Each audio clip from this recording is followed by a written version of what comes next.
जरा तुसी भी सोच के देखो कि घर च तुहाडे अगर सस नूंह दी लड़ाई है, बाप बेटे दी लड़ाई है, तो की हुंदा है? दोनों एक पासेओं दूजे पासेओं बोलदे आ, जवाब दिंदे, तो लड़ाई कई साल कई दिन चलदी रहिंदी है। पर अगर बंदा खत्म करनी चाहता तो एक फैसला कर लवे कि अज मैं नहीं बोलना, अगला बोले तो बोली जावे पर मैं शांत रहना है। मैं अगले नूं बाद चो यही पूछना है कि जे सासू माँ आ तो मम्मी जी होर कुछ कहना है, जे अगे बाप है पिता जी होर कुछ कहना है, जे अगे बेटा है बेटा होर कोई तेरे दिल च तो कढ़ लै वाल। तुसीं आप देखोगे, जो आप कहोगे ना तो बंदे आपे शर्म आएगी, यार मैं इनू बुरा बोल रहा, अगे कह रहे मम्मी जी डैडी जी या बेटा जी या बेटी जी, कुछ है तो दिल च होर कह लो। जरा सोचो, उन्होंने आप शर्म आएगी कि मैं की कर रहा। एक दो दिन की गल है, वह भी शांत होके बैठ जाएगा। पर जदों असीं अगे रिस्पोंस दिंदे हैं ना तो फिर यह झगड़ा कदी खत्म होंदा ही नहीं। तां ही तो घरां च देखिया कि झगड़े कई कई साल चलते हैं। बंदा कहता 10 साल तो साडे घर च परेशानी है, 15 साल तो मेरा और मेरी पत्नी का झगड़ा चल रहा है, यदा मतलब घट कोई भी नहीं है। हुण चाहिए जे शांति तो किसी ना किसी तो शुरुआत मौन की करनी पैनी है, समझ दो कि नहीं? ताही तो मौलाना रूमी ने कहा है कि मौन ईश्वर की भाषा है, खुदा की भाषा मौन है। अब बाकी जिन्ने शब्द है ये तो उन्होंने दसिया सारे अडंबरे ही है।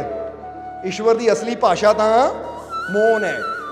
जिथे बंदे अंदर मौन शांति आ गई, और मौन दूजे अंदर भी बदलाव ले आता है। पर इत्थे एक गल होर कहनी चाहांगे कि जिथे प्यार की गल होवे तो उत्थे मौन नहीं रहना चाहिए, उत्थे प्रगट करना चाहिए है। समझ दो कि कोई अच्छा करता है तो उत्थे प्रगट करो भी तू बहुत अच्छा किया, थैंक यू, या तेरा शुक्रिया, या मैं तेनू बहुत प्यार करता है। उहदे नाल तुहाडा रिश्ता होर मजबूत होंदा है। पर जिथे क्रोध की गल होवे, बुराई की गल होवे, बुरी गल होवे, निंदिया चुगली की गल होवे, उत्थे मौन रह जाओ। समझ दो कि नहीं?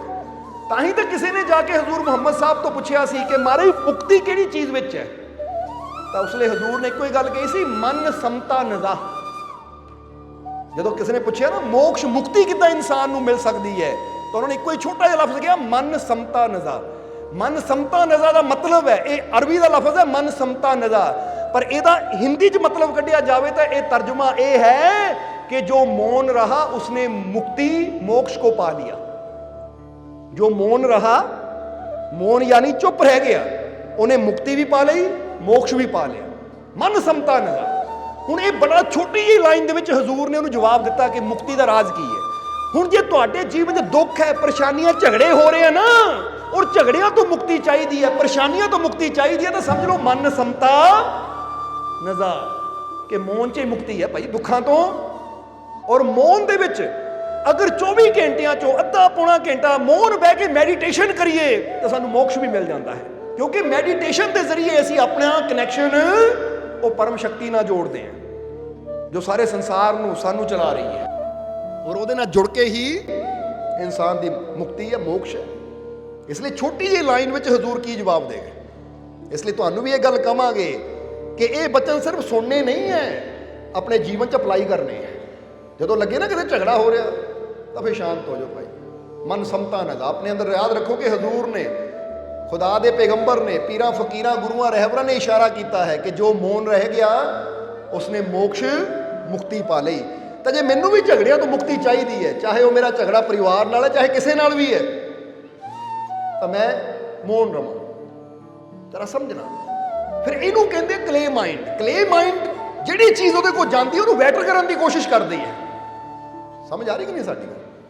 इसलिए तुसीं भी देखना कि जो मेरे कोल आया है ये वैटर होके जावे, ये अच्छा होके जावे, मज़ा तो फिर है जिंदगी का। जो मेरे कोल आया है, जिद्दां असीं कई बार ये इशारा करीदा कि सोचिया करो, पुछया करो अपने आप को कि मैं किदां दी जिंदगी जीना चाहता हाँ, मैं कैसी जिंदगी जीना चाहता हाँ, और मैं की चाहता हाँ कि लोग मैनू किस रूप में याद करन। मैं की चाहता हाँ, अपने आप को पूछो कि मैं कैसी जिंदगी जीना चाहता और लोग मैनू किस रूप में याद रखन। जरा गौर करो कि लोग मैनू किस रूप में याद करन, किस करनी नाल लोग मैनू याद करन। जरा अपने आप को पूछो, की तुसीं चाहते हो लोग तुहानू इदां याद करन? वो आदमी बड़ा झूठा है। जरा जवाब दिओ कि तुसीं चाहते हो कि लोग तुहानू इदां याद करन? ਜੇ ਤਾਂ ਹੁਣ ਤੁਹਾਨੂੰ ਕੋਈ ਕਵੇ ਨਾ ਉਹ ਫਲਾਨਾ ਆਦਮੀ, ਉਹ ਲੈ ਉਹ ਤਾਂ ਸ਼ਰਾਬੀ ਹੈ ਭਾਈ, ਉਹ ਫਲਾਨਾ ਆਦਮੀ ਉਹ ਤਾਂ ਭਾਈ ਠੱਗ ਹੈ ਠੱਗ। ਜੇ ਉਹ ਕਹੇ ਨਾ ਇਦਾਂ ਹੁੰਦਾ ਕਿ ਨਹੀਂ, ਕਈਆਂ ਨਾਲ ਜੁੜਿਆ ਉਹਦੇ ਲੈਵਲ ਲੱਗਾ ਹੁੰਦਾ ਹੈ। ਜਰਾ ਗੌਰ ਕਰਨਾ ਕਿ ਲੈ ਵੀ ਉਹ ਤਾਂ ਬੜਾ ਝੂਠਾ ਹੈ, ਜਾਂ ਉਹ ਫਲਾਨਾ ਆਦਮੀ ਉਹ ਤਾਂ ਬੜਾ ਠੱਗ ਹੈ। ਉਹ ਲੈ ਉਹ ਜਿੱਦਾਂ ਹੁਣ ਕਈ ਵਾਰ ਕੁੜੀ ਦਾ ਰਿਸ਼ਤਾ ਕਿਤੇ ਕਰਨਾ ਹੋਵੇ ਨਾ, ਵਿਚੋਲੇ ਜਦੋਂ ਵਿੱਚ ਪੈਂਦੇ ਹੈ, ਗੱਲਬਾਤ ਚੱਲਦੀ ਹੈ, ਤਾਂ ਕਹਿੰਦੇ ਮੁੰਡੇ ਨਾਲ ਉਹ ਨਹੀਂ ਨਹੀਂ ਉਹ ਤਾਂ ਨਸ਼ੇੜੀ ਹੈ, ਚਿੱਟਾ ਨਸ਼ਾ ਕਰਦਾ, ਉਹ ਚਿੱਟੇ ਦਾ ਪੀਂਦਾ ਹੈ, ਜਾਂ ਸ਼ਰਾਬੀ ਹੈ। ਉਹ ਕਿਹੜਾ ਲੈਵਲ ਲੱਗ ਗਿਆ ਉੱਤੇ? ਨਸ਼ੇੜੀ ਦਾ, ਸ਼ਰਾਬੀ ਦਾ, ਝੂਠੇ ਦਾ, ਠੱਗ ਦਾ, ਹੇਰਾ ਫੇਰੀ ਕਰਨ ਵਾਲੇ ਦਾ। ਹੁਣ ਤੁਸੀਂ ਕੀ ਚਾਹੁੰਦੇ ਹੋ? ਲੋਕ ਤੁਹਾਨੂੰ ਕਿਸ ਰੂਪ ਵਿੱਚ ਯਾਦ ਕਰਨ? ਪੁੱਛੋ ਆਪਣੇ ਆਪ ਨੂੰ, ਕਿਉਂਕਿ ਲੋਕ ਸਾਨੂੰ ਉਸੇ ਰੂਪ ਵਿੱਚ ਯਾਦ ਕਰਦੇ ਆ ਜਿਹੜਾ ਰੂਪ ਅਸੀਂ ਆਪਣਾ ਉਹਨਾਂ ਨੂੰ ਦਿਖਾਉਂਦੇ ਆ। ਸਮਝ ਆ ਰਹੀ ਕਿ ਨਹੀਂ? ਹੁਣ ਜੇ ਅਸੀਂ ਝੂਠ ਹੀ ਬੋਲੀ ਜਾਵਾਂਗੇ ਤੇ ਅਸੀਂ ਕਿਹੜਾ ਰੂਪ ਉਹਨਾਂ ਦੀਆਂ ਨਜ਼ਰਾਂ 'ਚ, ਕਿਹੜੀ ਛਵੀ, ਕਿਹੜੀ ਇਮੇਜ ਆਪਣੀ ਉਹਨਾਂ ਦੀ ਨਜ਼ਰਾਂ 'ਚ ਬਣਾ ਰਹੇ ਆ?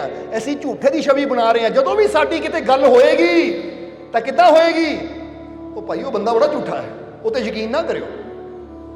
ਹੁਣ ਬੰਦੇ ਉੱਥੇ ਹੁਣ ਗੌਰ ਕਰਨਾ, ਅਸੀਂ ਕੀ ਕਹਿਣਾ ਹੈ? ਲੈ ਵੀ ਉਹ ਮੈਨੂੰ ਝੂਠਾ ਕਹਿੰਦਾ ਹੈ। ਉਹਨੇ ਝੂਠਾ ਕਹਿੰਦਾ ਨਹੀਂ ਹੈ, ਕਿਉਂਕਿ ਜਿੱਥੇ ਅੱਗ ਹੋਵੇ ਧੂਆਂ ਵੀ ਉੱਥੇ ਨਿਕਲਦਾ ਹੈ। ਸਮਝਦੇ ਹੋ ਕਿ ਨਹੀਂ? ਇਸ ਲਈ ਆਪਣੇ ਆਪ ਨੂੰ ਪੁੱਛੋ ਕਿ ਮੈਂ ਕੀ ਚਾਹੁੰਦਾ ਹਾਂ ਕਿ ਲੋਕ ਮੈਨੂੰ ਕਿੱਦਾਂ ਯਾਦ ਰੱਖਣ, ਕਿੱਦਾਂ ਯਾਦ ਕਰਨ। ਕੀ ਮੈਨੂੰ ਇਦਾਂ ਯਾਦ ਕਰਨ ਕਿ ਬੰਦਾ ਬੜਾ ਝੂਠਾ ਹੈ, ਉਹ ਨਸ਼ੇੜੀ ਹੈ, ਉਹ ਸ਼ਰਾਬੀ ਹੈ, ਉਹ ਬੜਾ ਕਰੋਧੀ ਹੈ, ਜਾਂ ਉਹ ਬੜਾ ਲੋਭੀ ਹੈ, ਬੜਾ ਲਾਲਚੀ ਹੈ, ਉਹ ਤਾਂ ਭਾਈ ਬੜੇ ਸਖਤ ਦਿਲ ਦਾ, ਕਠੋਰ ਦਿਲ ਦਾ ਹੈ। ਜਾਂ ਫਿਰ ਲੋਕ ਇਦਾਂ ਯਾਦ ਕਰਨ, ਲੈ ਵੀ ਬੰਦਾ ਬੜਾ ਚੰਗਾ ਹੈ, ਬੰਦਾ ਬੜਾ ਪਿਆਰਾ ਹੈ, ਬੰਦਾ ਬੜਾ ਨੇਕ ਹੈ, ਬੰਦਾ ਬੜਾ ਅੱਛਾ ਹੈ।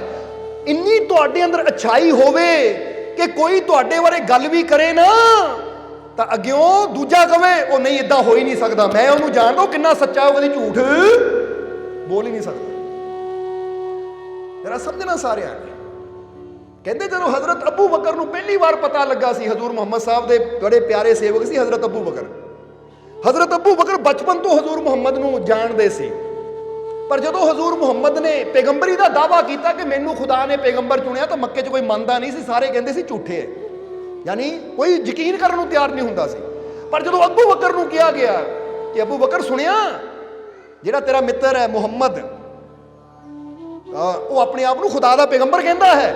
ਹਜ਼ਰਤ ਅਬੂ ਬਕਰ ਨੇ ਕਿਹਾ ਅਗਰ ਉਹ ਕਹਿੰਦੇ ਤਾਂ ਵੇ ਸੱਚੇ ਹੋਣਗੇ, ਕਿਉਂਕਿ ਅੱਜ ਤੱਕ ਉਹਨਾਂ ਨੇ ਕਦੀ ਝੂਠ ਨਹੀਂ ਬੋਲਿਆ।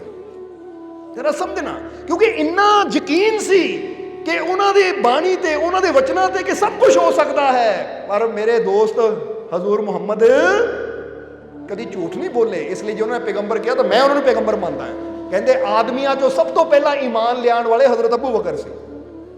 ਯਾਨੀ ਕਹਿਣ ਦਾ ਮਤਲਬ ਇੱਕ ਮਿਸਾਲ ਦਿੱਤੀ ਹੈ ਕਿ ਤੁਹਾਡਾ ਕਿਰਦਾਰ ਇੱਦਾਂ ਦਾ ਹੋਣਾ ਚਾਹੀਦਾ ਕਿ ਲੋਕ ਦੂਜੇ ਨੂੰ ਝੂਠਾ ਕਹਿ ਦੇਣ ਜਿਹੜਾ ਤੁਹਾਡੇ ਬਾਰੇ ਗੱਲ ਕਰੇ, ਪਰ ਤੁਹਾਡੇ ਤੇ ਇੰਨਾ ਬਲੀਵ ਹੋਣਾ ਚਾਹੀਦਾ ਕਿ ਲੈ ਬਈ ਮੈਂ ਉਹਨੂੰ ਜਾਣਦਾ ਹਾਂ, ਉਹਦਾ ਕਿਰਦਾਰ ਐਸਾ ਹੈ ਕਿ ਉਹ ਇਹ ਕੰਮ ਕਰ ਹੀ ਨਹੀਂ ਸਕਦਾ। ਸਮਝ ਆ ਰਹੀ ਸਾਡੀ ਗੱਲ? ਔਰ ਇਹ ਬਣਾਉਣਾ ਕਿਹਦੇ ਹੱਥ 'ਚ ਹੈ? ਇਸ ਲਈ ਤਾਂ ਹੀ ਕਿ ਆਪਣੇ ਆਪ ਨੂੰ ਪੁੱਛੋ, ਕਿਉਂਕਿ ਛੋਟੀ ਛੋਟੀਆਂ ਚੀਜ਼ਾਂ ਹੈ ਜਿਹੜੀਆਂ ਸਾਡੇ ਜੀਵਨ 'ਚ ਬਦਲਾਵ ਲਿਆ ਸਕਦੀਆਂ ਹੈ। ਔਰ ਅਸੀਂ ਹਮੇਸ਼ਾ ਕਹੀਦਾ ਹੈ ਕਿ ਸਾਡੀ ਪੂਰੀ ਕੋਸ਼ਿਸ਼ ਹੁੰਦੀ ਹੈ ਕਿ ਤੁਹਾਡੇ ਜੀਵਨ 'ਚ ਬਦਲਾਵ ਲਿਆਈਏ ਤਾਂ ਕਿ ਤੁਸੀਂ ਕੱਲ ਨਾਲੋਂ ਜ਼ਿਆਦਾ ਬਿਹਤਰ ਬਣ ਸਕੋ, ਬੈਸਟ ਬਣ ਸਕੋ। ਕਿਉਂਕਿ ਜ਼ਿੰਦਗੀ 'ਚ ਉਹੀ ਬੰਦਾ ਕਾਮਯਾਬ ਹੁੰਦਾ ਜਿਹੜਾ ਹਰ ਪਲ ਅੱਗੇ ਵੱਧਦਾ ਹੈ।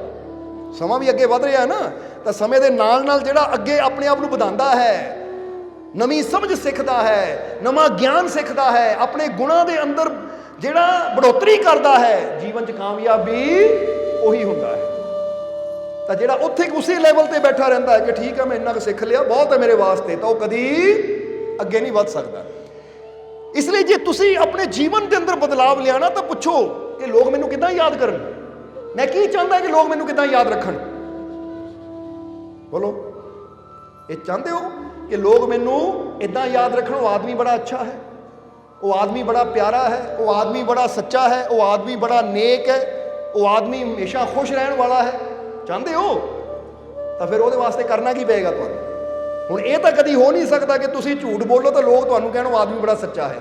ਹੁਣ ਆਪਣੀ ਸੱਚੀ ਛਵੀ ਬਣਾਉਣ ਵਾਸਤੇ ਸਾਨੂੰ ਸੱਚ ਦੇ ਮਾਰਗ ਤੇ ਚੱਲਣਾ ਪੈਣਾ ਹੈ। ਆਪਣੀ ਅੱਛੀ ਛਵੀ ਬਣਾਉਣ ਵਾਸਤੇ ਸਾਨੂੰ ਅੱਛਾਈ ਦੇ ਮਾਰਗ ਤੇ ਚੱਲਣਾ ਪੈਣਾ ਹੈ। ਆਪਣੀ ਨੇਕ ਛਵੀ ਬਣਾਉਣ ਵਾਸਤੇ ਸਾਨੂੰ ਨੇਕੀ ਦੇ ਮਾਰਗ ਤੇ ਚੱਲਣਾ ਪੈਣਾ ਹੈ। ਆਪਣੀ ਪ੍ਰੇਮੀਆਂ ਵਾਲੀ ਛਵੀ ਬਣਾਉਣ ਵਾਸਤੇ ਸਾਨੂੰ ਸਭ ਨਾਲ ਪ੍ਰੇਮ ਕਰਨਾ ਪੈਣਾ, ਤਾਂ ਕਿ ਕੋਈ ਕਵੇ ਕਿ ਭਾਈ ਉਹ ਬੰਦਾ ਤਾਂ ਸਭ ਨਾਲ ਹੀ ਪਿਆਰ ਕਰਦਾ ਹੈ, ਬੜਾ ਪਿਆਰਾ ਬੰਦਾ ਹੈ। बड़ा प्यारा इंसान है, वो किसी ने नफरत नहीं करता, वो किसी ने बैर नहीं रखता। इसलिए कोशिश करो कि जाना तो एक दिन मैं दुनिया तो है ही, कि जदों जावां उदों भी दुनिया मैनू अच्छियां यादां ना याद करे। तो जिन्ना चिर मैं दुनिया ते रवां, जब भी किते मेरी गल चले तां अच्छाई दे नाल गल चले, मेरी किसी खूबी दे नाल गल चले, मेरे किसी गुण दे नाल गल चले, ना कि मेरे किसी अवगुण दे नाल। क्योंकि जे तुहानू अवगुणा नाल याद किया जाता तो तुसी जिंदगी असफल जी के गए हो। ये गल याद रखना। पता किदां लगेगा तुहाडी जीवन सफलता वाल जा रहा है या असफलता वाल जा रहा है? अगर तुहानू इस तरह याद किया जाता किसी बुराई नू लैके कि वह बंदा बड़ा बुरा है, तो फिर तुसी जिंदगी बर्बाद करके जा रहे हो। और अगर तुहानू इदां याद किया जाता है तुहाडी अच्छाई नू लैके, तुहाडे गुणां नू लैके, तो समझ लो तुसी जीवन च कुछ ऐसा किया है कि तुहाडे गुणां दा दूजियां ते प्रभाव पिया है, दूजे भी उतों लाभ लै रहे हैं। समझदे हो कि नहीं? इसलिए अज तो ये पॉइंट हमेशा अपने दिमाग च रखना है। किसी नाल भी बिहेव करना है, फर्ज करो तुसी रोड ते जा रहे हो, किसी आदमी नू पहली बार मिल रहे हो, माड़ी मोटी कोई अनबन हो गई, तो तुसी ये सोचना है भाई इहनू पहली बार मिल रहा तो मैं की चाहता, मैनू किहड़े रूप च याद रखे। मैं इहदे नाल इदां दा बिहेव भी कर सकदा है कि मैनू अच्छे आदमी के रूप च याद रखे, और मैं इदां दा बिहेव भी कर सकदा है कि मैनू बुरे आदमी के रूप च याद रखे कि फलाना बंदा मिलिया सी बड़ा बुरा मिलिया, बड़ा क्रोधी मिलिया, बड़ा गाली गलोच करने वाला मिलिया। या फिर इदां भी हो सकता कि फलाना मिलिया सी बड़ा प्यारा मिलिया, बड़ा स्माइल करने वाला, बड़ा हसन वाला मिलिया, मेरे तो आह काम हो गया सी। फर्ज करो कि माड़ी मोटी गड्डी भी लग जाती है, कुछ भी हो जाता है। हुण हो जो होना सी नुकसान तो हो गया, हुण गड्डी तो ठीक नहीं होनी, पर कम से कम अपनी छाप तो इदां दी छड्ड दिओ दिल ते कि वो कहे कि भाई नुकसान बेशक हो गया पर बंदा बड़ा चंगा सी। समझ आ रही कि नहीं? सो जी ये चाहते हैं कि तुसी बेस्ट जिंदगी जी के जाओ, बेहतर जिंदगी जी के जाओ, ताकि तुहानू जदों भी याद किया जाए एक बेहतर इंसान के रूप में याद किया जाए। बोलो समझते हो नहीं? और जिद्दां शुकरात ने बड़ी प्यारी गल कही है, शुकरात बारे पता कि नहीं तुहानू? शुकरात एक बहुत बड़े दार्शनिक होए है, संत होए, फकीर होए। हुण शुकरात ने बड़ी प्यारी गल कही है, क्योंकि शुकरात के चेहरे ते दाग हुंदे सी, उन्हां दा चेहरा देखण नूं सुंदर नहीं हुंदा सी।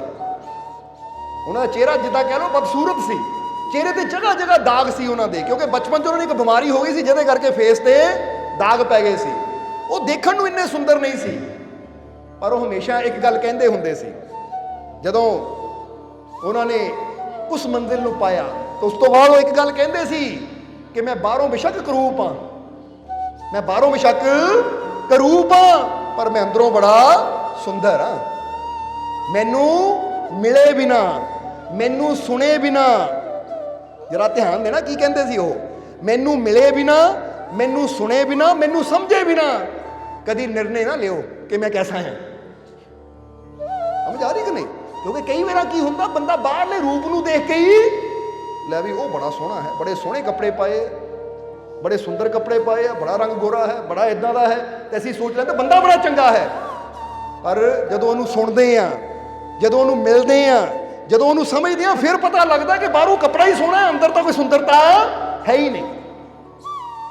पर कई ऐसे होंदे कि बाहरों उन्होंने देखा जाए तो उन्होंने कपड़े इन्ने सोहने नहीं होंदे, चेहरा इन्ना सुंदर नहीं होंदा, पर जदों उन्होंने मिलते हैं, उन्होंने गल सुनते हैं, उन्होंने समझते हैं, फिर पता लगता है कि बाहरों बेशक सधारण है पर अंदरों बंदा बहुत कीमती है। हुण जरा गौर करना, असीं इत्थे एक सवाल तुहानूं पुछना है कि महात्मा बुद्ध बारे तुहानूं पता ना सारिआं नूं कि महात्मा बुद्ध बौद्ध धर्म नूं पाउण तो पहलां वो की सी?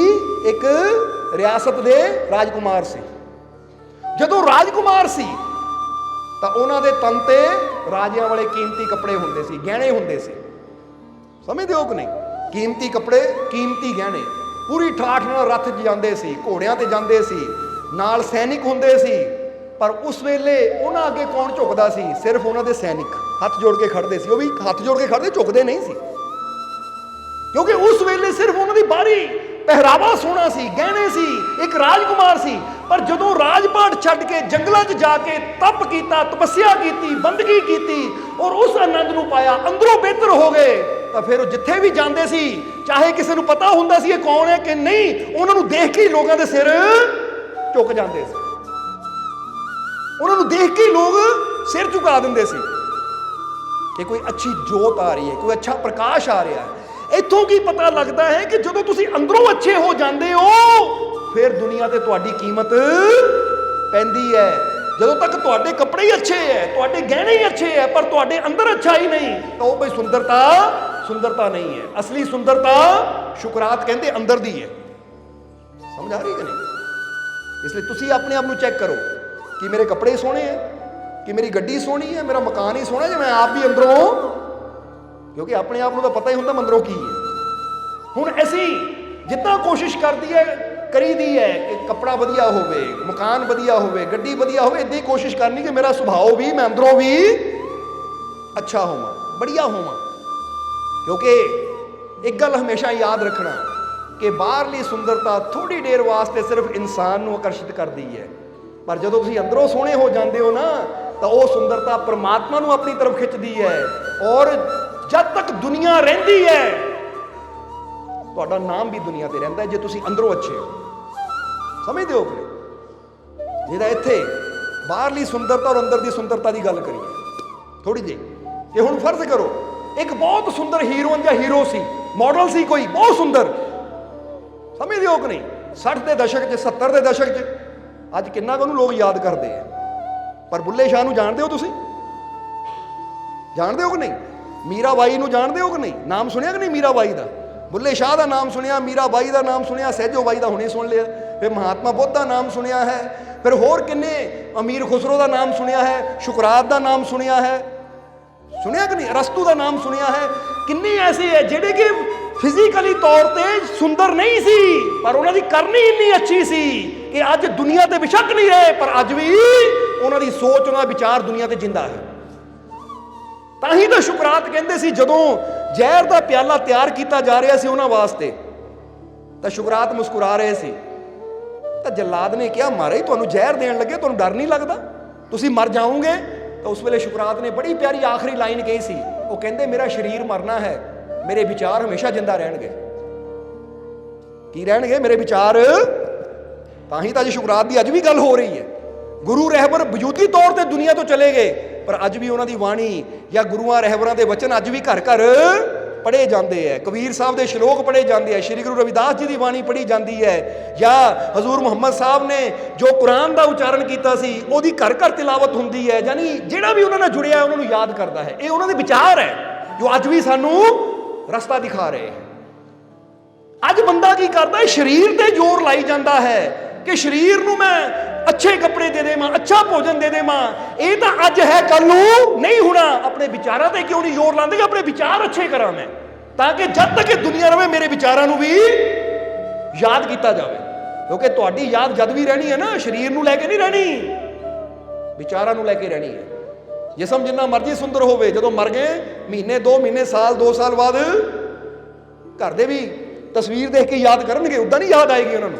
ਨਹੀਂ ਤਾਂ ਆਪ ਸੋਚੋ, ਤੁਸੀਂ ਕਦੀ ਘਰ 'ਚ ਸ਼ਰਾਧ ਮਨਾਉਣਾ ਹੋਵੇ ਨਾ, ਫੇਰ ਹੀ ਮਾਤਾ ਪਿਤਾ ਜਾਂ ਦਾਦਾ ਦਾਦੀ ਯਾਦ ਆਉਂਦੇ, ਉਹ ਆ ਜੀ ਉਹਨਾਂ ਦੀ ਫੋਟੋ। ਨਹੀਂ ਤਾਂ ਉੱਦਾਂ ਕਿੰਨਾ ਕੁ ਯਾਦ ਕਰਦੇ ਹੋ ਤੁਸੀਂ? ਕੰਮ ਤੇ ਜਾਂਦਿਆਂ ਯਾਦ ਕਰਦੇ ਹੋ, ਘਰ 'ਚ ਖਾਂਦਿਆਂ ਪੀਂਦਿਆਂ ਯਾਦ ਕਰਦੇ ਹੋ। ਇਹ ਤਾਂ ਕਿਤੇ ਤਸਵੀਰ ਤੇ ਨਜ਼ਰ ਚੱਲਿਆ ਜਾਵੇ, ਕੋਈ ਪੁੱਛ ਲਵੇ, ਹਾਂ ਵੀ ਤੇਰਾ ਦਾਦਾ ਉਹ ਹੁੰਦਾ ਸੀ, ਇੱਦਾਂ ਦਾ ਦਾਦਾ ਹੁੰਦਾ ਸੀ ਮੇਰਾ, ਜਾਂ ਇੱਦਾਂ ਦਾ ਨਾਨਾ ਹੁੰਦਾ ਸੀ।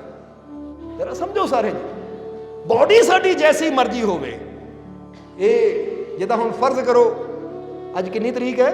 11 ਤਰੀਕ 2021। ਬੋਲੋ ਸਮਝਦੇ ਹੋ ਕਿ ਨਹੀਂ? ਹੁਣ ਤੁਸੀਂ ਜਿੰਨੇ ਬੈਠੇ ਹੋ, ਫਰਜ਼ ਕਰੋ ਇੱਕ ਸਨ ਆਇਆ ਸੀ, ਹੁਣ ਉਦਾਹਰਨ ਲੈ ਲਈ 1821, ਉਦੋਂ ਸੀਗੇ ਦੁਨੀਆ ਦੇ ਤੁਸੀਂ 1821 ਚ, ਸਮਝਦੇ ਹੋ ਕਿ ਨਹੀਂ? ਯਾਨੀ 200 ਸਾਲ ਪਹਿਲਾਂ ਦੀ ਗੱਲ ਕਰ ਰਹੇ ਹਾਂ ਅਸੀਂ, ਜਦੋਂ 1821, ਪਰ ਸਨ ਤਾਂ ਸੀ ਨਾ 1821, ਸੀਗਾ ਕਿ ਨਹੀਂ? ਜਾਂ ਸੀਗਾ ਹੀ ਨਹੀਂ? ਹੁਣ ਉਦੋਂ ਸਨ ਸੀ 1821, ਫਿਰ 1921 ਆਇਆ, ਪਰ ਐਸੀ ਸਾਰੇ ਉਸ ਵੇਲੇ ਨਹੀਂ ਸੀ। ਅੱਜ 2021 ਚੱਲ ਰਿਹਾ ਤੇ ਅਸੀਂ ਸਾਰੇ ਬੈਠੇ ਹਾਂ। ਆਉਣ ਵਾਲੇ ਸਮੇਂ 'ਚ 2121 ਆਣਾ ਹੈ, ਤਾਂ ਫਿਰ ਵੀ ਕਿਸੇ ਨੇ ਨਹੀਂ ਹੋਣਾ। 100 ਸਾਲ ਬਾਅਦ ਵੀ ਕਿਸੇ ਨੇ ਨਹੀਂ ਹੋਣਾ, ਕੋਈ ਵਿਰਲਾ ਜਿਹੜਾ ਆਪਣੀ ਕੇਅਰ ਕਰੇਗਾ। ਹੋ ਸਕਦਾ ਹੋਵੇ, ਨਹੀਂ ਤਾਂ ਸਾਰਿਆਂ ਨੇ ਨਹੀਂ ਹੋਣਾ। ਇਹਦਾ ਮਤਲਬ ਕਿ ਇੱਕ ਟਾਈਮ ਆਂਦਾ ਜਦੋਂ ਸਾਡਾ ਸਰੀਰ ਨਹੀਂ ਸੀ, ਉਹ ਆਂਦਾ ਹੈ, ਔਰ ਇੱਕ ਟਾਈਮ ਆਣਾ ਜਦੋਂ ਉਹਨਾਂ ਫਿਰ ਨਹੀਂ ਹੋ ਜਾਣਾ ਹੈ, ਚਲੇ ਜਾਣਾ ਹੈ। ਪਰ ਰਹਿੰਦਾ ਕੀ ਹੈ? ਜ਼ਰਾ ਗੌਰ ਕਰੋ। ਅੱਜ ਅਗਰ ਤੁਸੀਂ ਸਿਰਫ ਜ਼ਿੰਦਗੀ ਜੀ ਕੇ ਜਾਂਦੇ ਹੋ, ਤਾਂ ਜਦੋਂ ਹੀ ਤੁਸੀਂ ਗਏ ਉਹ ਤੁਹਾਡੀ ਜ਼ਿੰਦਗੀ ਚਲੀ ਗਈ ਤਾਂ ਜ਼ਿੰਦਗੀ ਨੂੰ ਭੁੱਲ ਜਾਣਾ। ਪਰ ਤੁਸੀਂ ਅਗਰ ਨੇਕ ਜੀਵਨ ਜੀ ਕੇ ਜਾਂਦੇ ਹੋ, ਅੱਛੇ ਵਿਚਾਰਾਂ ਵਾਲਾ ਜੀਵਨ ਜੀ ਕੇ ਜਾਂਦੇ ਹੋ, ਅੱਛਾਈ ਕਰਕੇ ਜਾਂਦੇ ਹੋ, ਦੂਜਿਆਂ ਦਾ ਭਲਾ ਕਰਕੇ ਜਾਂਦੇ ਹੋ, ਦੂਜਿਆਂ ਨੂੰ ਕੋਈ ਨੇਕ ਮਾਰਗ ਦਿਖਾ ਕੇ ਜਾਂਦੇ ਹੋ, ਦੂਜਿਆਂ ਦੇ ਜੀਵਨ 'ਚ ਖੁਸ਼ੀਆਂ ਭਰ ਕੇ ਜਾਂਦੇ ਹੋ, ਤਾਂ ਤੁਹਾਡਾ ਸਰੀਰ ਬੇਸ਼ੱਕ ਚਲਾ ਜਾਵੇ ਪਰ ਤੁਹਾਡੀ ਉਹ ਕਰਨੀ ਹਮੇਸ਼ਾ ਦੁਨੀਆ ਤੇ ਯਾਦ ਰੱਖੀ ਜਾਏਗੀ। ਹੁਣ ਤੁਸੀਂ ਕੀ ਚਾਹੁੰਦੇ ਹੋ? ਦੁਨੀਆ ਤੁਹਾਨੂੰ ਕਿੱਦਾਂ ਯਾਦ ਕਰੇ? ਤਾਂ ਹੀ ਅਸੀਂ ਫੇਰ ਪੁੱਛ ਰਹੇ ਹਾਂ, ਇਹ ਸਵਾਲ ਕਰੋ ਆਪਣੇ ਆਪ ਨੂੰ ਕਿ ਕਿਤੇ ਵੀ ਮੇਰੀ ਗੱਲ ਹੋਵੇ ਤਾਂ ਕਿਸ ਰੂਪ 'ਚ ਹੋਵੇ, ਕਿ ਬਹੁਤ ਅੱਛਾ ਇਨਸਾਨ ਹੈ, ਬਹੁਤ ਪਿਆਰਾ ਇਨਸਾਨ ਹੈ, ਬਹੁਤ ਸ਼ਾਂਤ ਇਨਸਾਨ ਹੈ, ਸਭ ਨੂੰ ਮਾਫ ਕਰਨ ਵਾਲਾ ਇਨਸਾਨ ਹੈ, ਸਭ ਦੀ ਮਦਦ ਕਰਨ ਵਾਲਾ ਇਨਸਾਨ ਹੈ, ਜਾਂ ਫਿਰ ਬੜਾ ਕਠੋਰ ਹੈ, ਉਹ ਤਾਂ ਭਾਈ ਦੂਜਿਆਂ ਦੀ ਜੇਬ ਵੀ ਕੱਟ ਲੈਂਦਾ ਹੈ, ਉਹ ਤਾਂ ਦੂਜਿਆਂ ਨਾਲ ਠੱਗੀਆਂ ਕਰਦਾ, ਉਹ ਤਾਂ 420 ਬੰਦਾ ਆ, ਕਿਸੇ ਨੂੰ ਬਖਸ਼ਦਾ ਹੀ ਨਹੀਂ ਹੈ। ਸਮਝਦੇ ਹੋ ਕਿ ਨਹੀਂ? ਕਿਸ ਰੂਪ 'ਚ ਦੁਨੀਆ ਤੁਹਾਨੂੰ ਯਾਦ ਕਰੇ? ਪੁੱਛੋ ਆਪਣੇ ਆਪ ਨੂੰ। ਅਗਰ ਇਹ ਗੱਲ ਹੁਣੇ ਹੀ ਪੁੱਛ ਲਵਾਂਗੇ ਤਾਂ ਹੁਣੇ ਹੀ ਸਾਡੇ ਜੀਵਨ 'ਚ ਬਦਲਾਅ ਆਉਣਾ ਸ਼ੁਰੂ ਹੋ ਜਾਏਗਾ, ਕਿਉਂਕਿ ਕੋਈ ਨਹੀਂ ਚਾਹੁੰਦਾ ਕਿ ਦੁਨੀਆ ਮੈਨੂੰ ਬੁਰੀ ਸ਼ਖਸੀਅਤ ਦੇ ਰੂਪ 'ਚ ਯਾਦ ਕਰੇ। ਸਮਝਦੇ ਹੋ ਕਿ ਨਹੀਂ? ਹਰ ਕੋਈ ਚਾਹੁੰਦਾ ਹੈ ਕਿ ਜਿੱਥੇ ਵੀ ਮੇਰੀ ਯਾਦ ਹੋਵੇ ਮੈਂ ਅੱਛੇ ਇਨਸਾਨ ਦੇ ਰੂਪ 'ਚ ਯਾਦ ਕੀਤਾ ਜਾਵਾਂ, ਆਪਣੇ ਮਾਲਿਕ ਦੇ ਪਿਆਰੇ ਦੇ ਰੂਪ 'ਚ ਯਾਦ ਕੀਤਾ ਜਾਵਾਂ। ਹੁਣ ਅੱਜ ਜਦੋਂ ਕਹਿੰਦੇ ਬੁੱਲੇ ਸ਼ਾਹ ਆਪਣੇ ਮੁਰਸ਼ਿਦ ਨਾਲ ਕਿੰਨਾ ਪਿਆਰ ਕਰਦੇ ਸੀ, ਤਾਂ ਇਹਦੇ 'ਚ ਬੁੱਲੇ ਸ਼ਾਹ ਦੀ ਸ਼ਾਨ ਬਣਦੀ ਹੈ ਜਾਂ ਸ਼ਾਨ ਗਿਰਦੀ ਹੈ? ਜਵਾਬ ਦਿਓ ਸਾਨੂੰ। ਤਾਂ ਹੁਣ ਕੋਈ ਕਵੇ ਉਹ ਫਲਾਨਾ ਜ਼ਮੀਨ ਨਾਲ ਬੜਾ ਪਿਆਰ ਕਰਦਾ ਸੀ, ਧਨ ਨਾਲ ਬੜਾ ਪਿਆਰ ਕਰਦਾ ਸੀ, ਧਨ ਦੇ ਪਿੱਛੇ ਆਹ ਕਰ ਦਿੱਤਾ ਹੋਣਾ, ਧਨ ਦੇ ਪਿੱਛੇ ਉਹ ਕਰ ਦਿੱਤਾ ਹੋਣਾ, ਤਾਂ ਫਿਰ ਉਹਦੀ ਸ਼ਾਨ ਬਣਦੀ ਹੈ ਗਿਰਦੀ ਹੈ? ਜਵਾਬ ਦਿਓ ਸਾਨੂੰ।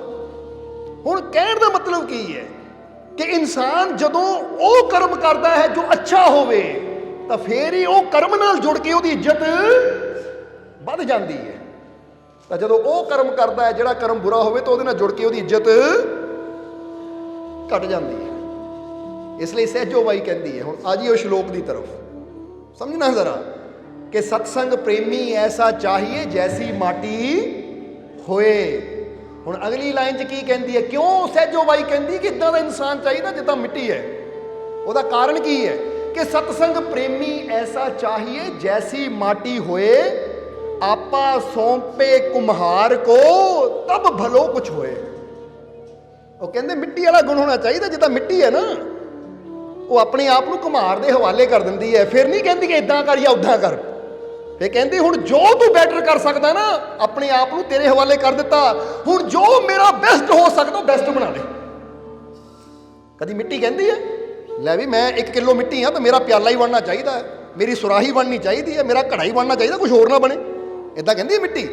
ਨਹੀਂ, ਉਹ ਕਹਿੰਦੀ ਲੈ ਮੈਂ ਸਮਰਪਿਤ ਕਰ ਦਿੱਤਾ, ਤੈਨੂੰ ਆਪਣੇ ਆਪ ਨੂੰ ਸਮਰਪਿਤ ਕਰ ਦਿੱਤਾ, ਹੁਣ ਤੇਰੇ ਹੱਥ 'ਚ ਹੈ, ਕਿਉਂਕਿ ਮੈਨੂੰ ਪਤਾ ਤੂੰ ਕੁम्हार ਹੈ ਔਰ ਤੇਰਾ ਕੰਮ ਹੈ ਸਧਾਰਨ ਮਿੱਟੀ ਨੂੰ ਕੀਮਤੀ ਬਣਾ ਦੇਣਾ। ਕਿਉਂਕਿ ਇੱਕ ਮਿੱਟੀ ਸਮਝ ਲਓ ਢੇਰ ਲੱਗਾ ਹੋਇਆ ਮਿੱਟੀ ਦਾ, ਕੋਈ ਉਹਦੇ ਵੱਲ ਜਾਏਗਾ ਵੀ ਨਹੀਂ, ਕੋਈ ਉਹਨੂੰ ਦੇਖੇਗਾ ਵੀ ਨਹੀਂ, ਪਰ ਉਹੀ ਮਿੱਟੀ ਕੁम्हार ਜਦੋਂ ਇੱਕ ਬਰਤਨ ਬਣਾ ਦਿੰਦਾ ਹੈ। ਅੱਜ ਕੱਲ੍ਹ ਤਾਂ ਚਲੋ ਮੈਟਲ ਦੇ ਬਰਤਨ ਆ ਗਏ ਹੈ, ਪਰ ਪਹਿਲਾ ਸਮਾਂ ਸੀ ਮਿੱਟੀ ਦੇ ਬਰਤਨ ਹੀ ਘਰ ਘਰ ਹੁੰਦੇ ਸੀ, ਕਿ ਹਰ ਜਗ੍ਹਾ ਉਹਨਾਂ ਦੀ ਵੈਲਿਊ ਹੁੰਦੀ ਸੀ, ਲੋਕ ਖਰੀਦਦੇ ਹੁੰਦੇ ਸੀ। ਘੜਾ ਮਿੱਟੀ ਦਾ, ਬਰਤਨ ਥਾਲੀਆਂ ਮਿੱਟੀ ਦੀਆਂ, ਕੋਲੀਆਂ ਮਿੱਟੀ ਦੀਆਂ, ਪਿਆਲੇ ਮਿੱਟੀ ਦੇ, ਹਰ ਪਾਸੇ ਵੈਲਿਊ ਹੁੰਦੀ ਸੀ। ਜਦੋਂ ਸਹਿਜੋ ਨੇ ਗੱਲ ਕਹੀ ਹੈ, ਜਦੋਂ ਸਹਿਜੋ ਨੇ ਇਹ ਸ਼ਲੋਕ ਉਚਾਰਨ ਕੀਤਾ ਕਿ ਭਾਈ ਇਦਾਂ ਬਣ, ਸਤਸੰਗ ਪ੍ਰੇਮੀ ਐਸਾ ਹੋਵੇ ਜਿੱਦਾਂ ਮਿੱਟੀ ਆਪਣੇ ਆਪ ਨੂੰ ਕੁम्हार ਦੇ ਹਵਾਲੇ ਕਰ ਦਿੰਦੀ ਹੈ ਔਰ ਕਹਿੰਦੀ ਹੈ ਕਿ ਲੈ ਆਪਣੇ ਆਪ ਨੂੰ ਤੇਰੇ ਸਮਰਪਿਤ ਕਰ ਦਿੱਤਾ, ਹੁਣ ਜੋ ਮੇਰਾ ਬੈਸਟ ਬਣ ਸਕਦਾ ਹੈ, ਜੋ ਮੇਰਾ ਅੱਛਾ ਬਣ ਸਕਦਾ ਹੈ, ਜਿੱਦਾਂ ਮੇਰੀ ਕੀਮਤ ਪੈ ਸਕਦੀ ਹੈ, ਹੁਣ ਉਦਾਂ ਦਾ ਬਣਾ ਦੇ ਮੈਨੂੰ। ਕਹਿੰਦੇ ਇਦਾਂ ਦੀ ਭਾਵਨਾ ਲੈ ਕੇ ਜਦੋਂ ਇਨਸਾਨ ਸਤਸੰਗ ਨਾਲ ਜੁੜਦਾ ਹੈ, ਮੁਰਸ਼ਿਦ ਨਾਲ ਜੁੜਦਾ ਹੈ, ਗੁਰੂ ਨਾਲ ਜੁੜਦਾ ਹੈ, ਤਾਂ ਫਿਰ ਇਨਸਾਨ ਦੇ ਜੀਵਨ ਦੀ ਵੈਲਿਊ ਪੈਂਦੀ ਹੈ। ਪਰ ਅੱਜ ਇਨਸਾਨ ਕਿੱਦਾਂ ਜੁੜਦਾ ਹੈ ਕਿ ਇਨਸਾਨ ਸਤਸੰਗ ਵਿੱਚ ਵੀ ਜਾਂਦਾ ਹੈ, ਗੁਰੂ ਨਾਲ ਵੀ ਜੁੜਦਾ ਹੈ, ਤਾਂ ਆਪਣੀ ਸੋਚ ਨੂੰ ਲੈ ਕੇ ਜੁੜਦਾ ਹੈ ਕਿ ਮੈਨੂੰ ਆਹ ਚਾਹੀਦਾ ਹੈ। ਕਿ ਗੁਰੂ ਕਵੇ ਇਹ ਤੇਰੇ ਵਾਸਤੇ ਚੰਗਾ ਨਹੀਂ ਹੈ, ਆਹ ਚੰਗਾ ਨਹੀਂ ਜੀ, ਮੈਨੂੰ ਤਾਂ ਉਹੀ ਚਾਹੀਦਾ, ਮੈਂ ਆਹ ਕੀ ਕਰਨਾ? ਸਮਝਦੇ ਹੋ ਕਿ ਨਹੀਂ? ਹੁਣ ਜਰਾ ਧਿਆਨ ਦੇਣਾ, ਜਦੋਂ ਇਨਸਾਨ ਆਪਣੀ ਸੋਚ ਦੇ ਮੁਤਾਬਿਕ ਚੱਲਦਾ ਹੈ ਤਾਂ ਇਹ ਤੁਹਾਨੂੰ ਵੀ ਪਤਾ ਹੈ, ਕਈ ਵਾਰ ਦੱਸਿਆ ਕਿ ਤੇਰੀ ਚਾਹੀ ਮੈਂ ਪ੍ਰਭੂ ਹੈ ਮੇਰਾ ਕਲਿਆਣ, ਮੇਰੀ ਚਾਹੀ ਮਤ ਕਰੋ ਮੈਂ ਮੂਰਖ ਨਾਦਾਨ। ਕਿਉਂਕਿ ਕਈ ਵਾਰ, ਬਹੁਤ ਵਾਰਾਂ ਅਸੀਂ ਦੱਸਿਆ ਹੈ ਕਿ ਇਨਸਾਨ ਕਈ ਵਾਰ ਉਹਨਾਂ ਚੀਜ਼ਾਂ ਦੀ ਡਿਮਾਂਡ ਵੀ ਕਰਦਾ ਹੈ ਜਿਹੜੀ ਉਹਦੀ ਜ਼ਿੰਦਗੀ ਨੂੰ ਨਰਕ ਬਣਾ ਦਿੰਦੀ ਹੈ। ਜਿੱਦਾਂ ਕਹਾਣੀ ਸੁਣੀ ਹੈ ਨਾ ਤੁਸੀਂ, ਅੱਜ ਵੀ ਸੁਣਾਉਣੀ ਚਾਹਾਂਗੇ ਅਸੀਂ। ਇੱਕ ਵਾਰ ਨਾ ਇਹ ਕਹਾਣੀ ਸਿਰਫ ਸਾਨੂੰ ਗਿਆਨ ਦੇਣ ਵਾਸਤੇ ਬਣਾਈ ਗਈ ਹੈ, ਸਮਝਦੇ ਹੋ ਕਿ ਇੱਕ ਵਾਰ ਇੱਕ ਨੌਜਵਾਨ ਫਕੀਰਾਂ ਦੇ ਕੋਲ ਗਿਆ। ਫਕੀਰਾਂ ਦੇ ਕੋਲ ਗਿਆ ਤਾਂ ਜਾ ਕੇ ਫਕੀਰਾਂ ਨੂੰ ਕਹਿੰਦਾ ਜੀ ਮੈਨੂੰ ਉਹ ਬਹੁਤ ਪਸੰਦ ਆ, ਮੈਂ ਚਾਹੁੰਦਾ ਉਹ ਲੜਕੀ ਨਾਲ ਮੇਰੀ ਸ਼ਾਦੀ ਹੋ ਜਾਵੇ। ਫਕੀਰਾਂ ਨੇ ਅੱਖਾਂ ਬੰਦ ਕੀਤੀਆਂ, ਦੇਖਿਆ, ਕਹਿੰਦੇ ਬੇਟਾ ਕੁਛ ਹੋਰ ਚਾਲ ਹੈ, ਹੋਰ ਚਾਲ ਹੈ, ਕੁਛ ਤੇਰੇ ਵਾਸਤੇ ਠੀਕ ਨਹੀਂ ਹੈ। ਨਹੀਂ ਜੀ ਮੇਰੀ ਚਾਹਤ ਹੈ, ਮੇਰੀ ਇੱਛਾ ਹੈ, ਇਸ ਲਈ ਮੈਨੂੰ ਇਹੀ ਚਾਹੀਦਾ ਹੈ। ਤਾਂ ਹੁਣ ਇਹ ਸਾਨੂੰ ਸਮਝਾਉਣ ਵਾਸਤੇ ਕਹਾਣੀ ਬਣਾਈ ਗਈ ਹੈ। ਔਰ ਕਿਤੇ ਨਾ ਕਿਤੇ ਇਹ ਕਹਾਣੀਆਂ ਜਿਹੜੀਆਂ ਹੁੰਦੀਆਂ ਨਾ, ਇਹ ਸਾਡੇ ਜੀਵਨ ਨਾਲ ਜੁੜੀਆਂ ਹੁੰਦੀਆਂ ਹੈ। ਔਰ ਇਹਨਾਂ ਦੀ ਸੱਚਾਈ ਵੀ ਕਿਤੇ ਨਾ ਕਿਤੇ ਕਈਆਂ ਦੇ ਜੀਵਨ 'ਚੋਂ ਝਲਕਦੀ ਹੈ। ਕਹਿਣ ਨੂੰ ਤਾਂ ਕਹਾਣੀ ਹੁੰਦੀ ਹੈ, ਪਰ ਕਈਆਂ ਦੇ ਜੀਵਨ 'ਚ ਵਾਕਈ ਉਹ ਸੱਚਾਈ ਵੀ ਕਿਤੇ ਨਾ ਕਿਤੇ ਹੁੰਦੀ ਹੈ। ਤਾਂ ਹੀ ਤਾਂ ਬਹੁਤ ਵਾਰ ਇੱਦਾਂ ਹੁੰਦਾ ਕਿ ਸਤਸੰਗ 'ਚ ਅਸੀਂ ਕੋਈ ਗੱਲ ਦੱਸੀ ਦੀ ਹੈ, ਕਹਾਣੀ ਬਣਾ ਕੇ, ਤਾਂ ਅੱਗਿਓਂ ਕੋਈ ਜੀਵ ਕਹਿੰਦਾ ਹੈ ਕਿ ਮਾਲਕੋ ਇਹ ਤਾਂ ਮੇਰੇ ਜੀਵਨ ਨਾਲ ਜੁੜੀ ਹੋਈ ਗੱਲ ਦੱਸਦੀ ਤੁਸੀਂ, ਇਹ ਤਾਂ ਮੇਰੇ ਜੀਵਨ ਦੀ ਕਹਾਣੀ ਦੱਸਦੀ ਤੁਸੀਂ। ਵਾਕਈ ਮੈਂ ਵੀ ਇਹ ਫੀਲ ਕੀਤਾ, ਵਾਕਈ ਮੈਂ ਵੀ ਇਹ ਮਹਿਸੂਸ ਕੀਤਾ, ਕਿਉਂਕਿ ਹਰ ਇਨਸਾਨ ਜੋ ਦੁਖੀ ਪਰੇਸ਼ਾਨ ਹੈ ਨਾ ਕਿਤੇ ਸਾਡਾ ਸਾਰਿਆਂ ਦਾ ਦੁੱਖ ਬਾਹਰੋਂ ਦੇਖਣ ਨੂੰ ਡਿਫਰੈਂਟ ਲੱਗਦਾ ਹੈ, ਪਰ ਅੰਦਰੋਂ ਕਿਤੇ ਨਾ ਕਿਤੇ ਸਾਰੇ ਇੱਕ ਦੂਜੇ ਨਾਲ ਅਸੀਂ ਜੁੜੇ ਤਾਂ ਹੋਏ ਹਾਂ। ਸਮਝਦੇ ਹੋ ਕਿ ਨਹੀਂ? ਹੁਣ ਫਰਜ਼ ਕਰੋ ਕਿਸੇ ਦਾ ਸਿਰ ਦਰਦ ਹੈ, ਕਿਸੇ ਦਾ ਪੇਟ ਦਰਦ ਹੈ, ਕਹਿਣ ਨੂੰ ਦੋ ਦੁੱਖ ਹੈ, ਉਹਨੂੰ ਸਿਰ ਦਰਦ ਹੈ, ਇਹਨੂੰ ਪੇਟ ਦਰਦ ਹੈ, ਪਰ ਹੈ ਤਾਂ ਜਿਸਮ ਨਾਲ ਹੀ ਜੁੜਿਆ ਹੋਇਆ। ਸਮਝਦੇ ਹੋ ਕਿ ਨਹੀਂ?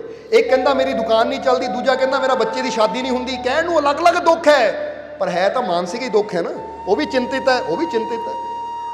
ਸੋ ਕਈ ਵਾਰ ਦੁੱਖ ਦੇਖਣ ਨੂੰ ਅਲੱਗ-ਅਲੱਗ ਲੱਗਦੇ ਆ, ਪਰ ਅੰਦਰੋਂ ਉਹਨਾਂ ਦਾ ਮੂਲ ਇੱਕੋ ਹੀ ਹੁੰਦਾ, ਜੜ ਇੱਕੋ ਹੀ ਹੁੰਦੀ ਹੈ। ਸੋ ਇਹ ਕਹਾਣੀ ਵੀ ਕੁਛ ਐਸੀ ਹੈ। ਜਦੋਂ ਫਕੀਰਾਂ ਨੇ ਮਨਾ ਕੀਤਾ, ਕਹਿੰਦਾ ਨਹੀਂ ਜੀ ਜਿੱਦ ਕੀਤੀ, ਮੈਨੂੰ ਇਹੀ ਚਾਹੀਦਾ ਹੈ। ਫਕੀਰ ਕਹਿੰਦੇ ਤੇਰੀ ਖੁਸ਼ੀ। ਸਮਝਣਾ ਜ਼ਰਾ, ਸ਼ਾਦੀ ਹੋ ਗਈ, 6 ਸਾਲ ਗੁਜ਼ਰ ਗਏ। ਇੱਕ ਵਾਰ ਫਕੀਰਾਂ ਨੂੰ ਇੱਕ ਨਾ ਪਾਗਲਖਾਨੇ ਜਾਣ ਦਾ ਮੌਕਾ ਮਿਲਿਆ, ਕਿਉਂਕਿ ਜਿਹੜਾ ਪਾਗਲਖਾਨੇ ਦਾ ਮੇਨ ਡਾਕਟਰ ਸੀ ਫਕੀਰਾਂ ਦਾ ਸ਼ਰਧਾਲੂ ਸੀ। ਫਕੀਰ ਕਿਤੇ ਉੱਧਰ ਹੀ ਗੁਜ਼ਰੇ, ਕਹਿੰਦਾ ਮਹਾਰਾਜ ਇੱਕ ਵਾਰ ਮੇਰੇ ਪਾਗਲਖਾਨੇ 'ਚ ਤਾਂ ਆ ਜਾਓ, ਚਰਨ ਪਾ ਦਿਓ, ਨਾਲੇ ਤੁਹਾਡੀ ਨਜ਼ਰ ਪਾਗਲਾਂ 'ਤੇ ਪੈ ਜਾਏਗੀ। ਜਦੋਂ ਗਏ ਤਾਂ ਫਕੀਰਾਂ ਨੇ ਦੇਖਿਆ ਪਾਗਲਾਂ ਨੂੰ, ਤਾਂ ਪੁੱਛਿਆ ਡਾਕਟਰ ਨੂੰ ਕਿ ਬਈ ਇੱਥੇ ਸਭ ਤੋਂ ਬੜਾ ਪਾਗਲ ਵੀ ਕੋਈ ਹੈ, ਜਿਹਨੂੰ ਕਹਿੰਦੇ ਬਹੁਤ ਖਤਰਨਾਕ ਪਾਗਲ। ਤਾਂ ਉਸ ਲਈ ਉਹਨਾਂ ਕਿਹਾ ਮਹਾਰਾਜ 2 ਪਾਗਲ ਹੈ ਜਿਹੜੇ ਸਭ ਤੋਂ ਖਤਰਨਾਕ ਹੈ, 2 ਪਾਗਲ ਇੱਥੇ ਸਭ ਤੋਂ ਖਤਰਨਾਕ ਹੈ। ਫਕੀਰ ਕਹਿੰਦੇ ਫਿਰ ਉਹ ਦਿਖਾ, ਕਿਉਂਕਿ ਹੁਣ ਤੇਰੇ ਹਸਪੀਟਲ ਆਏ ਤਾਂ ਸਭ ਤੋਂ ਖਤਰਨਾਕ ਪਾਗਲ ਦੇਖ ਲਈਏ ਕਿ ਉਹ ਹੁੰਦੇ ਕਿੱਦਾਂ ਦੇ ਹੈ। ਜਦੋਂ ਪਹਿਲੇ ਪਾਗਲ ਨੂੰ ਦੇਖਿਆ ਤਾਂ ਇਦਾਂ ਹੈ ਕਿ ਜੰਜੀਰਾਂ ਨਾਲ ਬੰਨਿਆ ਗਿਆ ਹੈ, ਬੜੇ ਹੱਥ ਪੈਰ ਮਾਰ ਰਿਹਾ ਉਹ। ਕਹਿੰਦੇ ਮਹਾਰਾਜ ਇੰਨਾ ਖਤਰਨਾਕ ਹੈ, ਜੇ ਜੰਜੀਰ ਖੋਲ ਦੋ ਤਾਂ ਕਿਸੇ ਗਲਾ ਹੀ ਘੁੱਟ ਦੇਵੇ, ਤਾਂ ਇਹਨੂੰ ਬੰਨਿਆ ਗਿਆ। ਫਕੀਰ ਕਹਿੰਦੇ ਪਾਗਲਪਨ ਦਾ ਕਾਰਨ ਕੀ ਹੈ? ਕਹਿੰਦਾ ਜਿਹਦੇ ਪਾਗਲਪਨ ਦਾ ਕਾਰਨ ਇਹ ਹੈ ਕਿ ਇਹਨੂੰ ਕਿਸੇ ਲੜਕੀ ਨਾਲ ਬੜਾ ਪਿਆਰ ਸੀ, ਇਹਨੂੰ ਕਿਸੇ ਲੜਕੀ ਨਾਲ ਬੜਾ ਪਿਆਰ ਸੀ, ਔਰ ਉਹ ਲੜਕੀ ਦੀ ਸ਼ਾਦੀ ਕਿਤੇ ਹੋਰ ਹੋ ਗਈ, ਇਸ ਕਰਕੇ ਦੁੱਖ ਵਿੱਚ ਪਾਗਲ ਹੋ ਗਿਆ। ਕਾਹਦੇ ਨਾਲ ਪਾਗਲ ਹੋ ਗਿਆ? ਦੁੱਖ ਵਿੱਚ ਪਾਗਲ ਹੋ ਗਿਆ, ਇਹ ਹਾਲਤ ਇਹਦੀ। ਫਕੀਰ ਕਹਿੰਦੇ ਅੱਛਾ, ਦਿਲ ਟੁੱਟ ਗਿਆ ਵਿਚਾਰੇ ਦਾ। ਠੀਕ ਹੈ, ਹੁਣ ਕਹਿੰਦੇ ਇਸ ਤੋਂ ਵੀ ਖਤਰਨਾਕ ਪਾਗਲ ਹੈ ਕੋਈ? ਕਹਿੰਦੇ ਜੀ ਇੱਕ ਹੋਰ ਤੁਹਾਨੂੰ ਕਹੇ, 2 ਪਾਗਲ ਸਭ ਤੋਂ ਖਤਰਨਾਕ, ਇਹ ਤੋਂ ਵੀ ਜ਼ਿਆਦਾ ਖਤਰਨਾਕ ਹੈ। ਜਦੋਂ ਦੂਜੇ ਕਮਰੇ ਵਿੱਚ ਗਏ, ਉੱਥੇ ਜਦੋਂ ਦੇਖਿਆ ਤਾਂ ਉਹਨੂੰ ਤਾਂ 2 ਜੰਜੀਰਾਂ ਬੰਨੀਆਂ ਹੋਈਆਂ ਸੀ, ਬੜਾ ਜ਼ਬਰਦਸਤੀ ਚੀਕਾਂ ਮਾਰ ਰਿਹਾ ਸੀ, ਰੌਲਾ ਪਾ ਰਿਹਾ ਸੀ। ਫਕੀਰਾਂ ਨੇ ਕਿਹਾ ਦਾੜੀ ਦੂੜੀ ਹੈ, ਬਾਲ ਬਿਖਰੇ, ਸ਼ਕਲ ਕੋਈ ਪਹਿਚਾਣੀ ਜਿਹੀ ਲੱਗਦੀ ਹੈ ਇਹਦੀ, ਵੀ ਇਹਨੂੰ ਕੀ ਹੋਇਆ ਸੀ? ਇਹਨੂੰ ਕੀ ਹੋਇਆ? ਇਹਦਾ ਵੀ ਕਿਸੇ ਨੇ ਦਿਲ ਤੋੜਿਆ ਸੀ, ਕਿਉਂਕਿ ਪਿੱਛੇ ਗਿਆ ਕਿ ਉਹ ਪਾਗਲ ਕਿਸੇ ਲੜਕੀ ਨਾਲ ਪਿਆਰ ਕਰਦਾ ਸੀ, ਉਹ ਲੜਕੀ ਦੀ ਸ਼ਾਦੀ ਕਿਤੇ ਹੋਰ ਹੋ ਗਈ, ਇਸ ਲਈ ਪਾਗਲ ਹੋ ਗਿਆ। ਇਹਦੇ ਨਾਲ ਕੀ ਹੋਇਆ? ਕਿ ਇਹ ਵੀ ਕਿਸੇ ਨੂੰ ਪਿਆਰ ਕਰਦਾ ਸੀ? ਡਾਕਟਰ ਕਹਿੰਦਾ ਨਹੀਂ ਮਹਾਰਾਜ, ਦਰਅਸਲ ਇਹਦੀ ਉਹ ਲੜਕੀ ਨਾਲ ਸ਼ਾਦੀ ਹੋ ਗਈ ਤਾਂ ਪਾਗਲ ਹੋ ਗਿਆ। ਉਹ ਜਿਸ ਲੜਕੀ ਦੇ ਪਿੱਛੇ ਪਾਗਲ ਹੋ ਗਿਆ, ਉਹ ਲੜਕੀ ਦੀ ਸ਼ਾਦੀ ਇਹਦੇ ਨਾਲ ਹੋਈ, ਇਹ ਜ਼ਿਆਦਾ ਪਾਗਲ ਹੋ ਗਿਆ। ਫਕੀਰ ਕਹਿੰਦੇ ਦੇਖੀ ਲੱਗਦੀ ਸ਼ਕਲ ਇਹਦੀ। ਜਦੋਂ ਕੋਲ ਜਾ ਕੇ ਫਕੀਰਾਂ ਨੇ ਥੋੜਾ ਦੇਖਿਆ, ਉਹ ਫਕੀਰ ਕਹਿੰਦੇ ਤਾਂ ਉਹੀ ਮੁੰਡਾ ਜਿਹਨੂੰ ਕਿਹਾ ਸੀ ਨਾ ਵਿਆਹ ਕਰਾ। ਨਹੀਂ ਜੀ ਮੈਂ ਕਰਨਾ ਹੀ, ਉੱਥੇ ਮੇਰੀ ਖੁਸ਼ੀ ਇੱਥੇ ਹੈ, ਹੁਣ ਆਹ ਖੁਸ਼ੀ ਹੈ ਤੇਰੀ। ਆਉਣ ਵਾਲਾ ਸਮਾਂ ਕੀ ਹੁੰਦਾ ਹੈ ਇਹਦਾ ਬੰਦੇ ਨੂੰ, ਕਈ ਵਾਰ ਬੰਦਾ, ਹੁਣ ਜ਼ਰਾ ਗੌਰ ਕਰਨਾ, ਇੱਕ ਬੰਦੇ ਨੂੰ ਹੁਣ ਸਿੰਪਲ ਜਿਹਾ ਸਵਾਲ ਦਾ ਜਵਾਬ ਦੇਣਾ, ਉਹਨੂੰ ਸ਼ੂਗਰ ਹੈ ਔਰ ਡਾਕਟਰ ਕਹਿੰਦਾ ਕਰੇਲੇ ਦਾ ਰਸ ਪੀ, ਇਹ ਤੇਰੇ ਵਾਸਤੇ ਚੰਗਾ ਹੈ। ਹੁਣ ਉਹਨੂੰ ਕਰੇਲੇ ਦਾ ਰਸ ਪੀਣਾ ਚੰਗਾ ਲੱਗਦਾ ਹੈ? ਕਿ ਉਹਨੂੰ ਖੁਸ਼ੀ ਹੁੰਦੀ ਕਰੇਲੇ ਦਾ ਰਸ ਪੀ ਕੇ? ਜਵਾਬ ਦਿਓ ਸਾਨੂੰ। ਜਾਂ ਉਹਦਾ ਦਿਲ ਕਰੇਗਾ ਬਰਫੀ ਖਾਣ ਨੂੰ, ਲੱਡੂ ਖਾਣ ਨੂੰ, ਜਾਂ ਕੋਈ ਮਿੱਠਾ ਸ਼ਰਬਤ ਪੀਣ ਨੂੰ? ਹੁਣ ਦਿਲ ਤਾਂ ਕਰੇਗਾ ਮਿੱਠਾ ਸ਼ਰਬਤ ਪੀਣ ਨੂੰ, ਪਰ ਘਰਦਿਆਂ ਨੇ ਜਿਹੜੇ ਪਿਆਰੇ ਹੈ ਨਾ, ਉਹਨਾਂ ਨੇ ਕਹਿਣਾ ਭਾਈ ਮਿੱਠਾ ਸ਼ਰਬਤ ਤੇਰੇ ਵਾਸਤੇ ਜ਼ਹਿਰ ਹੈ, ਤਾਂ ਕਰੇਲਾ ਕੋੜਾ ਜ਼ਰੂਰ ਹੈ ਪਰ ਤੇਰੇ ਵਾਸਤੇ ਅੰਮ੍ਰਿਤ ਹੈ, ਇਸ ਲਈ ਤੇਰੇ ਫਾਇਦੇ ਵਾਸਤੇ ਕਰੇਲਾ ਜ਼ਰੂਰੀ ਹੈ, ਇਸ ਲਈ ਤੈਨੂੰ ਜ਼ਬਰਦਸਤੀ ਕਰੇਲਾ ਬਣਾਉਣਾ, ਕਿਉਂਕਿ ਉਹਦੇ ਫਾਇਦਾ ਦੇਖਿਆ ਜਾਂਦਾ। ਹੁਣ ਗੁਰੂ ਫਕੀਰ ਵੀ ਇਹੀ ਕਰਦੇ ਹੈ। ਇੱਥੇ ਸਹਿਜੋ ਕਹਿੰਦੀ ਕਿ ਆਪਣੇ ਆਪ ਨੂੰ ਇਸ ਤਰ੍ਹਾਂ ਮਿੱਟੀ ਦੀ ਤਰ੍ਹਾਂ, ਜਿੱਦਾਂ ਮਿੱਟੀ ਕੁਮਾਰ ਦੇ ਹਵਾਲੇ ਕਰ ਦਿੰਦੀ ਕਿ ਮੈਂ ਹੁਣ, ਜਿੱਦਾਂ ਕਬੀਰ ਸਾਹਿਬ ਵੀ ਕਹਿੰਦੇ ਮੇਰਾ ਮੁਝ ਮੇਂ ਕੁਛ ਨਹੀਂ, ਜੋ ਕਿਛ ਹੈ ਸੋ ਤੇਰਾ, ਮੈਂ ਆਪਣੇ ਆਪ ਨੂੰ ਤੁਹਾਡੇ ਸਮਰਪਿਤ ਕਰਦਾ। ਹੁਣ ਜੋ ਮੇਰੇ ਜੀਵਨ 'ਚ ਬੈਸਟ ਹੋ ਸਕਦਾ ਹੈ, ਜੋ ਮੈਨੂੰ ਤੁਸੀਂ ਬੈਸਟ ਬਣਾ ਸਕਦੇ ਹੋ, ਜੋ ਮੇਰੇ ਜੀਵਨ ਵਾਸਤੇ ਅੱਛਾ, ਹੁਣ ਉਹ ਬੈਸਟ ਨਾਲ ਮੈਨੂੰ ਜੋੜੋ। ਮੈਂ ਕੀ ਚਾਹੁੰਦਾ ਉਹ ਨਾ ਦੇਖੋ, ਕਿਉਂਕਿ ਮੇਰੀ ਚਾਹਤ ਤਾਂ ਪਲ ਪਲ ਬਦਲਦੀ ਰਹਿੰਦੀ ਹੈ। ਸਮਝਦੇ ਹੋ ਕਿ ਨਹੀਂ?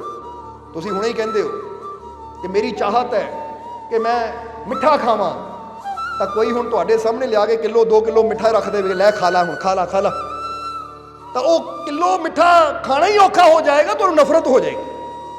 ਬੋਲੋ ਸਮਝਦੇ ਹੋ ਕਿ ਨਹੀਂ? ਔਰ ਇਹ ਗੱਲ ਵੀ ਚਾਈਨਾ ਦੇ ਅੰਦਰ ਲਾਓ ਤਸੇ ਨਾਮ ਦੇ ਇੱਕ ਫਕੀਰ ਹੋਏ ਹੈ, ਸੁਣਿਆ ਕਿ ਨਹੀਂ ਨਾਮ ਉਹਨਾਂ ਦਾ? ਉਹ ਵੀ ਇੱਕ ਕੰਮ ਕਰਦੇ ਹੁੰਦੇ ਸੀ ਕਿ ਜਦੋਂ ਉਹਨਾਂ ਦੇ ਕੋਲ ਕੋਈ ਨਾ ਮੈਡੀਟੇਸ਼ਨ ਸਿੱਖਣ ਜਾਂਦਾ ਹੁੰਦਾ ਸੀ ਕਿ ਮੈਨੂੰ ਮੈਡੀਟੇਸ਼ਨ ਕਰਾਓ, ਤਾਂ ਸਭ ਤੋਂ ਪਹਿਲਾਂ ਉਹਨੂੰ ਪੁੱਛਦੇ ਸੀ ਤੇਰੀ ਇੱਛਾ ਕੀ ਹੈ, ਤੇਰੀ ਨਾ ਚੁਆਇਸ ਕੀ ਹੈ, ਯਾਨੀ ਕਿਹੜੀ ਚੀਜ਼ ਤੂੰ ਖਾਣੀ ਪਸੰਦ ਕਰਦਾ ਹੈ। ਤੇ ਇੱਕ ਵਾਰ ਇੱਕ ਨੌਜਵਾਨ ਗਿਆ ਕਿ ਮਹਾਰਾਜ ਮੈਨੂੰ ਮੈਡੀਟੇਸ਼ਨ ਸਿਖਾਓ। ਲਾਓ ਤਸੇ ਨੇ ਪੁੱਛਿਆ ਤੈਨੂੰ ਖਾਣਾ ਕੀ ਪਸੰਦ ਹੈ? ਕਈ ਵਾਰ ਇੱਦਾਂ ਹੋਵੇ ਕਿ ਤੂੰ ਧਿਆਨ ਕਰਦਾ ਹੋਵੇ, ਤੇਰਾ ਧਿਆਨ ਉੱਧਰ ਚਲਾ ਜਾਂਦਾ ਹੋਵੇ। ਕਹਿੰਦਾ ਮਹਾਰਾਜ ਮੈਨੂੰ ਨਾ ਅੰਬ ਬੜੇ ਪਸੰਦ ਹੈ। ਕਈ ਵਾਰ ਧਿਆਨ 'ਚ ਬੈਠਾ ਤਾਂ ਅੰਬਾਂ ਵੱਲ ਧਿਆਨ ਚਲ ਜਾਂਦਾ, ਮੈਂਗੋ, ਅੰਬ, ਉਹਨਾਂ ਵੱਲ ਧਿਆਨ ਚਲ ਜਾਂਦਾ ਹੈ। ਲਾਓ ਤਸੇ ਕਹਿੰਦੇ ਪੱਕੀ ਗੱਲ? ਠਹਿਰ ਫਿਰ। ਲਾਓ ਤਸੇ ਨੇ ਉਸੇ ਵੇਲੇ ਅੰਬਾਂ ਦੀ ਇੱਕ ਟੋਕਰਾ ਮੰਗਾਇਆ। सब्सक्राइब कीजिए सर्व संध्या दरबार कांटिया शरीफ चैनल को और बेल आइकन दबाइए मालिक जी की लेटेस्ट सत्संग की वीडियो को सबसे पहले देखने के लिए।